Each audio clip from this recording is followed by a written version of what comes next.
লাইলাতুল কদরের রাতে আল্লাহ তাআলা প্রথম আসমানে কি করেন? এই রাতে ফেরেশতা জিব্রাইল আলাইহিসসালাম আমাদের কাছে কেন আসে? প্রিয় বন্ধুরা, লাইলাতুল কদরে আমাদের সকলের ভাগ্য লাওহে মেহফুজে লিখা হয়। আগামী বছর পর্যন্ত রিজিক, হায়াত, স্বাস্থ্য, বিবাহ সব কিছুই লিপিবদ্ধ করা হয়ে থাকে। এই রাতে অসংখ্য ফেরেশতা পৃথিবীতে নেমে আসেন। তারা পৃথিবীকে আবৃত করে ফেলেন। এমন হয় যে তাদের মধ্যে জায়গা সংকুলান দেখা দেয়।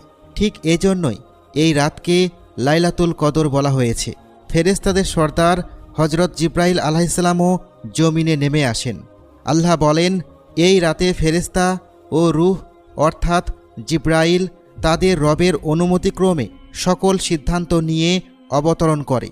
শান্তিময় সেই রাত ফজরের সূচনা পর্যন্ত। সূরা কদর আয়াত 4 এবং 5। এত সংখ্যক